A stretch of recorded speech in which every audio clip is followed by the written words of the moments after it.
Welcome into another episode of Ready Golf brought to you by Better and Green. We're on to the CJ Cup Brian Nelson tournament. This is played in TPC Craig Ranch in McKinney, Texas. If you guys watched the PGA Championship last week, it was an absolute battle. Aaron Rai, the double glove, winning it, but I think he finished like -8 or something. But everyone else was relatively close. We had Justin Thomas, who was the clubhouse leader for what felt like 5 hours.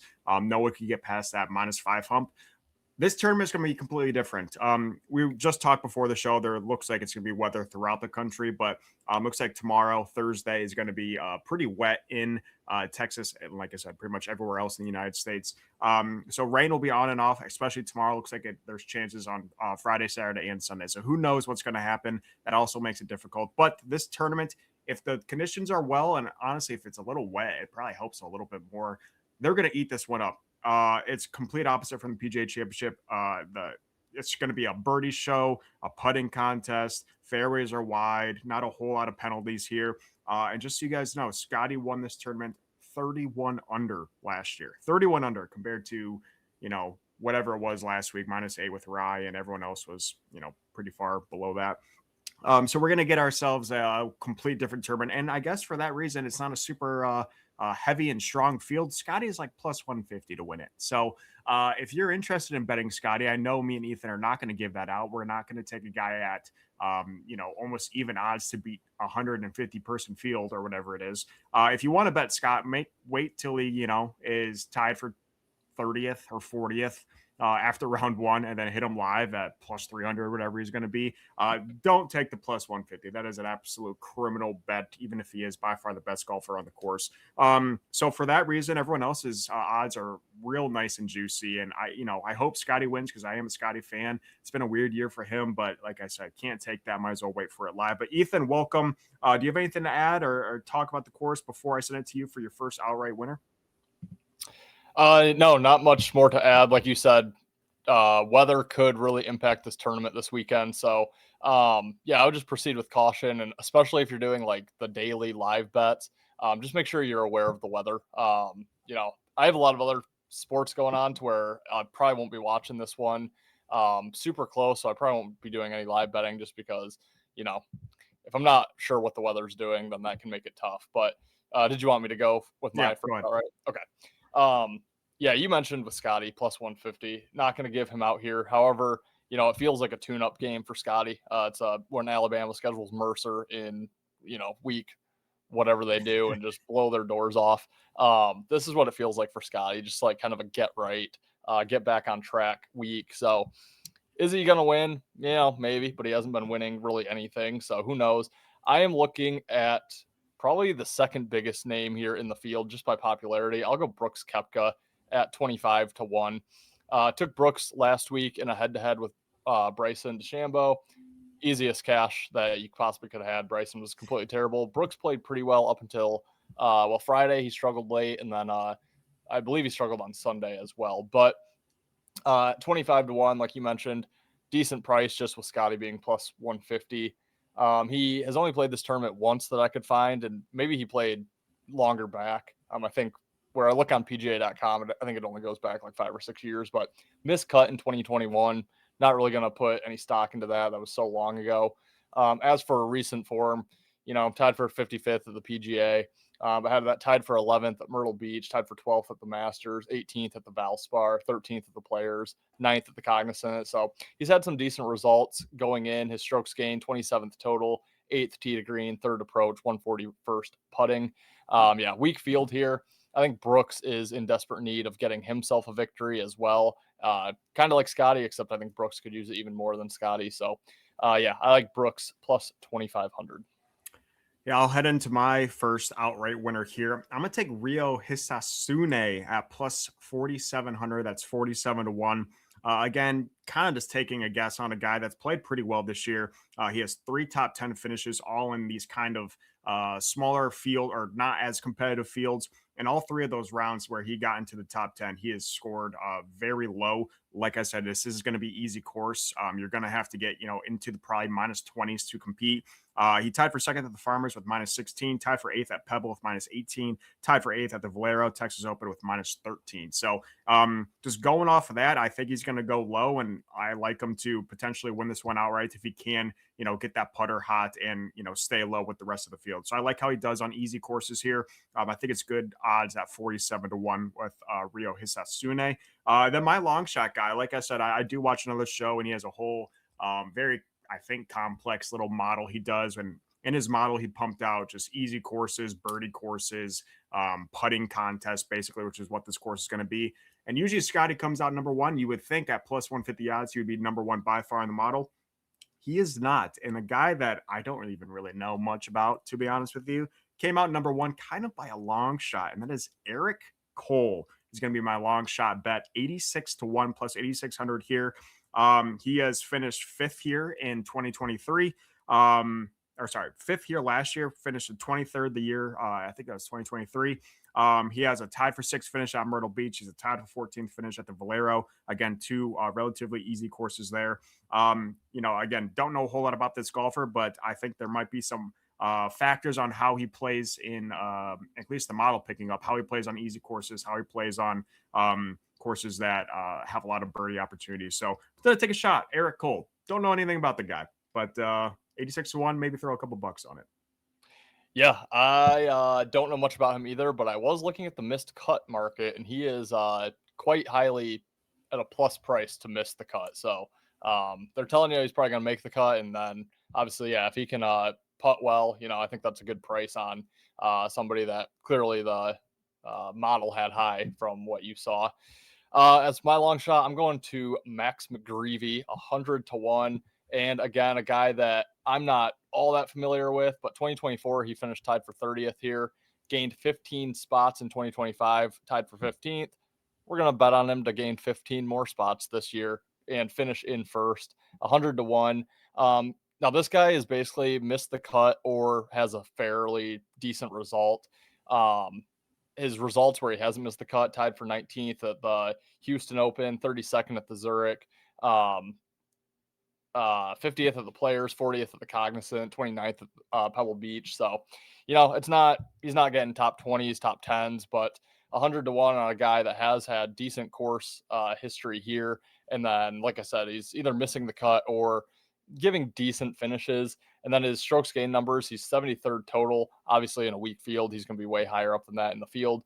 22nd tee to green, 39th approach, 144th putting.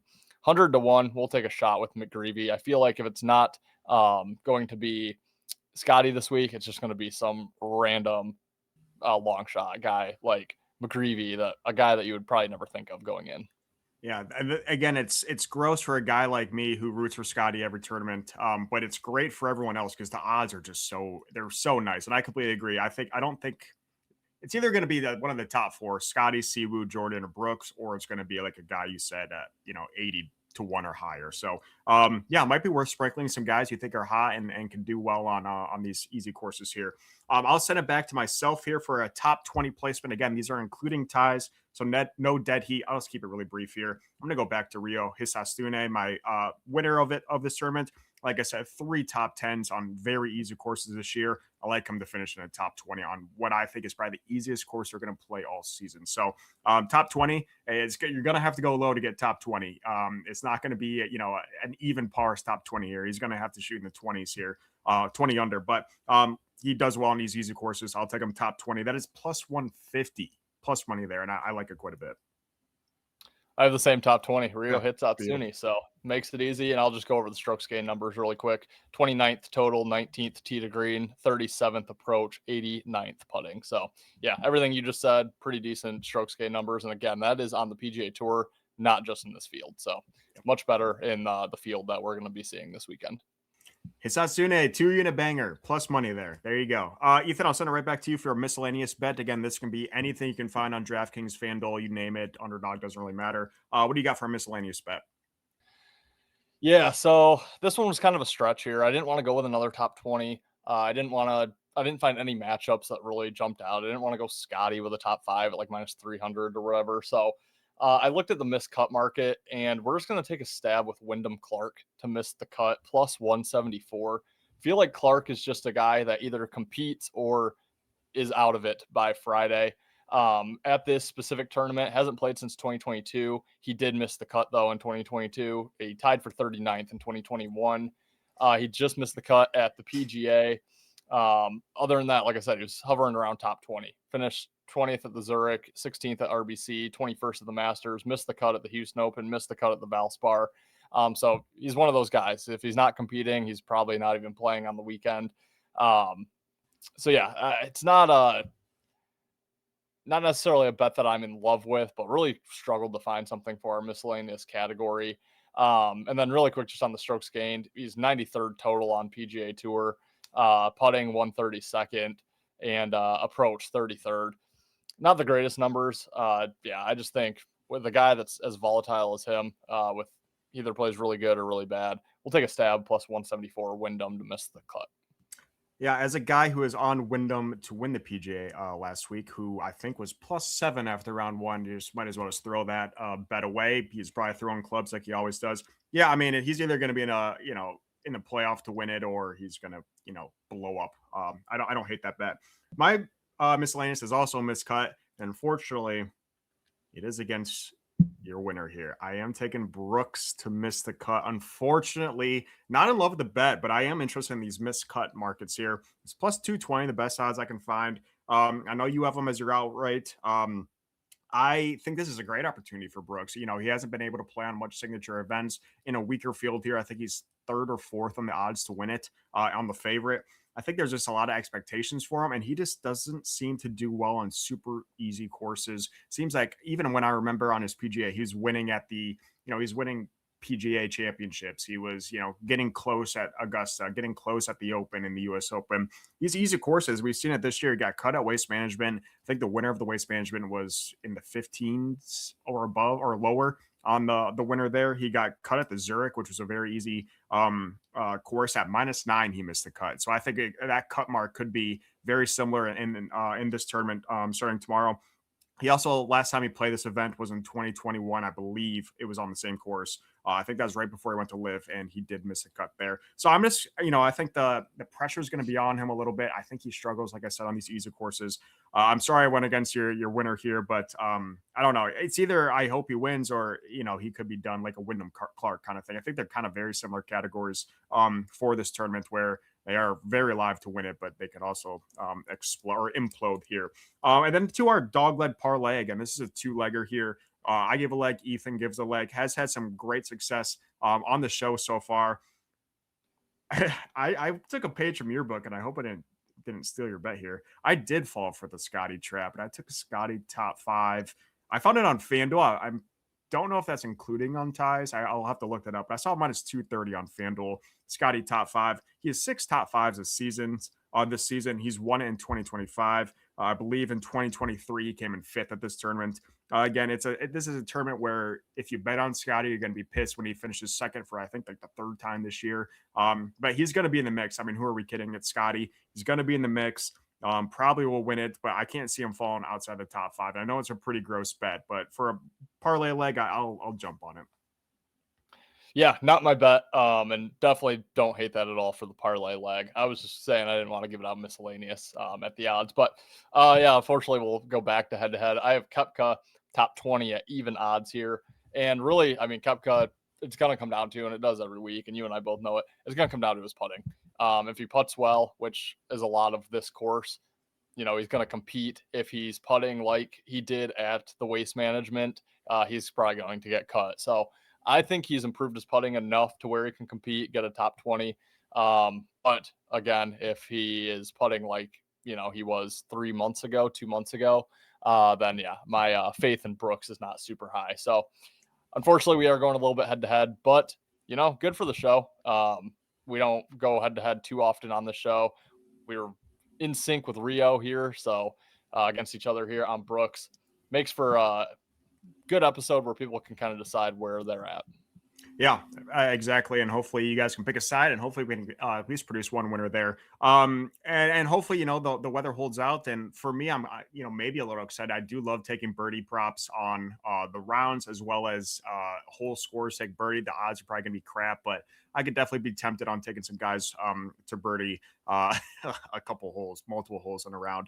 That's going to do it. We do have our next major is less than a month away. The U.S. Open at Shinnecock is going to be played on June 18th. So make sure you guys do follow along. We will cover a majority of these decent tournaments heading up to there.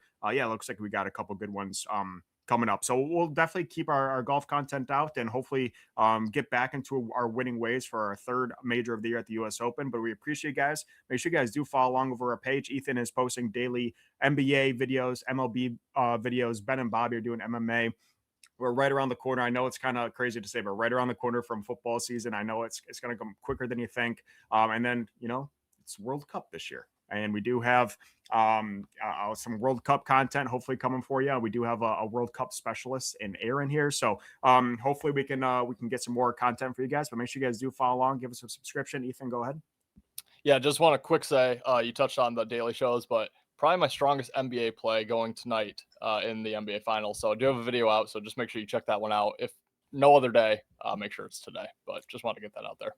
Beautiful. I love it. And Ethan, like I said, has been killing it over on our channel. So we appreciate you guys. Good luck at this tournament. Hopefully you can win some money, and we'll see you in our next episode.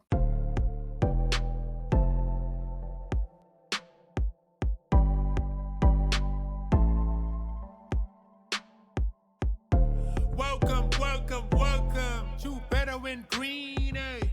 To better win green, eh? To better win green, eh? Listen in and cash out. That's what it's all about. Come on, let's make cash now.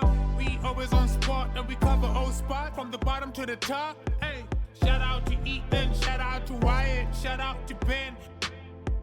Welcome to our podcast. Better win green.